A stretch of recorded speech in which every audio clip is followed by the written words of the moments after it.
ইংল্যান্ডের বিরুদ্ধে 5 ম্যাচের চ্যালেঞ্জিং টেস্ট সিরিজের আগেই 5 দিনের ব্যবধানে রোহিত শর্মা ও বিরাট কোহলি টেস্ট ক্রিকেট থেকে অবসর নিয়েছে। এবার একটি সাক্ষাৎকারে দুই ক্রিকেটারকে নিয়ে মুখ খুললেন গৌতম গম্ভীর। খুব একটা গুরুত্ব দিতে চায়নি দুই অভিজ্ঞ ক্রিকেটারের অবসরকে, বরং গম্ভীরের মতে বাকিদের সামনে সুযোগ এসেছে নিজেদেরকে মেলে ধরতে। বন্ধুরা, আপনারা কি গৌতম গম্ভীরের সঙ্গে একমত, না ইংল্যান্ডের বিরুদ্ধে টেস্ট সিরিজে রোহিত শর্মা ও বিরাট কোহলির ভারতীয় টিমের প্রয়োজন ছিল? কমেন্টের মাধ্যমে আপনাদের মূল্যবান মতামত জানাতে পারে।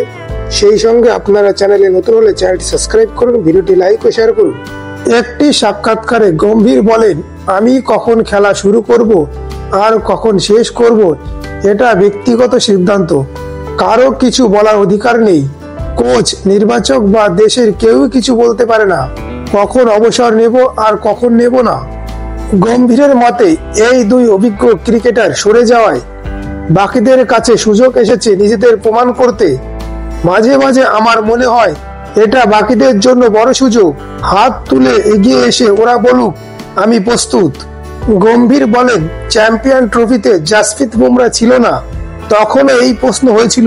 আমি বলেছিলাম একজন বাদ গেলে আর একজনের কাছে সুযোগ চলে আসে, আশা করি ভবিষ্যতেও সেটা হবে। 2027 বিশ্বকাপে রোহিত শর্মা ও বিরাট কোহলিকে দেখা যাবে কিনা এর উত্তরে গৌতম গম্ভীর বলেন, এখনো ওটা অনেক দূরের ব্যাপার।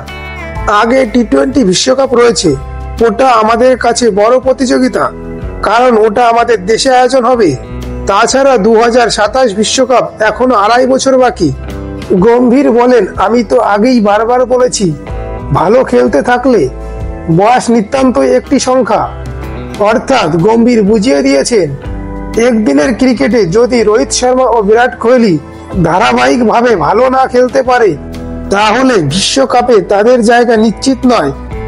এখন দেখা রোহিত ও বিরাট কতদিন একদিনের ক্রিকেটে খেলা চালিয়ে যেতে পারে।